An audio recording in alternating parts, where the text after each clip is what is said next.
पटना में राष्ट्रीय कार्य समिति की बैठक चल रही है। पशुपति पारस ने अध्यक्ष पद के लिए नामांकन किया और पार्टी के भीतर अंदरूनी कलह को देखते हुए चुनाव प्रभारी सूरजभान सिंह के घर पर बैठक हो रही है।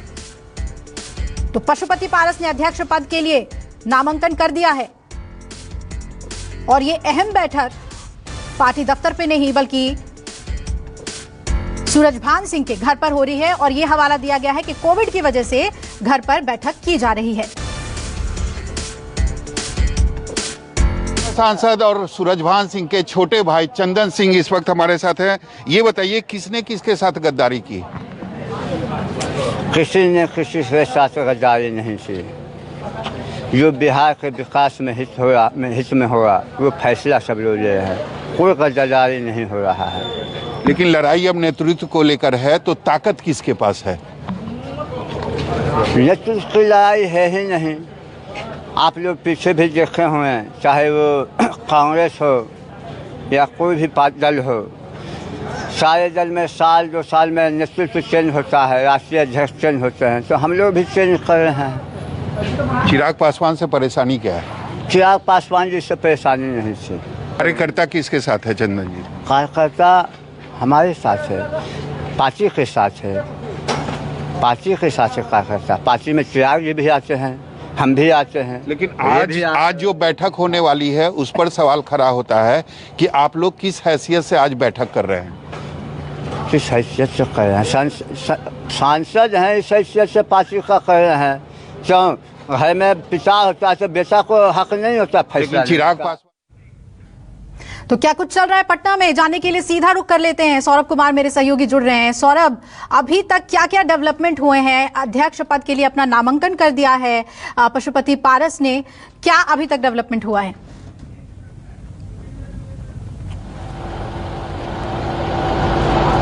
जी बिल्कुल, मैं बताना चाहूंगा इस वक्त मैं जो अभी राष्ट्रीय कार्यकारी अध्यक्ष है सूरजभान सिंह, उनके आवास के बाहर मौजूद हूं और अंदर बैठक चल रही है। सबसे बड़ी बात है कि बैठक का जो समय था वह 11 बजे तय हुआ था, लेकिन करीब 2 घंटे के बाद यानी 1 बजे बैठक शुरू हुई। पशुपति पारस जब यहां पर पहुंच गए तो उसके बाद बैठक शुरू हुई और बैठक शुरू होने के बाद पशुपति पारस ने राष्ट्रीय अध्यक्ष के रूप में अपना नामांकन किया और यहां पर जितने भी सांसद थे उन्होंने इसका समर्थन किया। हालांकि अभी भी बैठक चल रही है।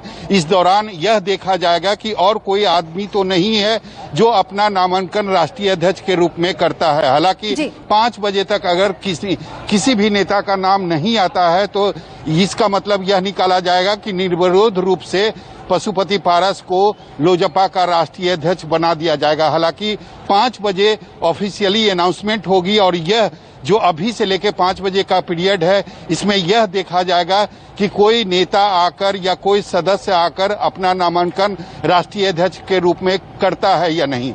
हालांकि लेकिन अहम बात है कि अपनी अपनी डफली बजाने से तो नहीं होगा ना। पार्टी का एक कॉन्स्टिट्यूशन है, उस कॉन्स्टिट्यूशन की गाइडलाइन है। कल चिराग पासवान ने अपने प्रेस कॉन्फ्रेंस में ये बात कही कि जब तक एक अध्यक्ष या तो उसकी मृत्यु ना हो या फिर वो खुद अपने पद को ना छोड़े, रिजाइन ना करे, तब तक वो अध्यक्ष बना रह सकता है। तो कैसे कॉन्स्टिट्यूशन को दरकिनार करके पशुपति पारस अपना नामांकन कर रहे हैं? ये तमाम सवाल हैं पटना में इस वक्त पारस गुट के सामने।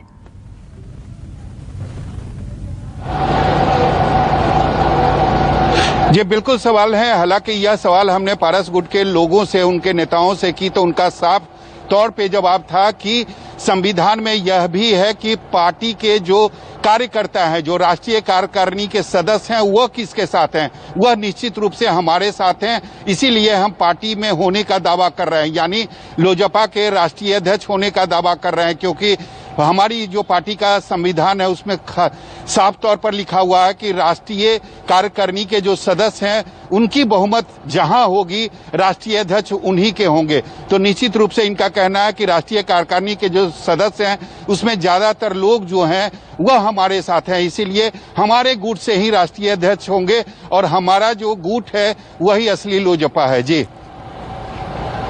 चलिए, बहुत बहुत शुक्रिया सौरभ आपका अपडेट के लिए। हम आपके पास लौटते रहेंगे। फिलहाल शुक्रिया पटना के एलजेपी के तमाम सरगर्मियां हमें बताने के लिए।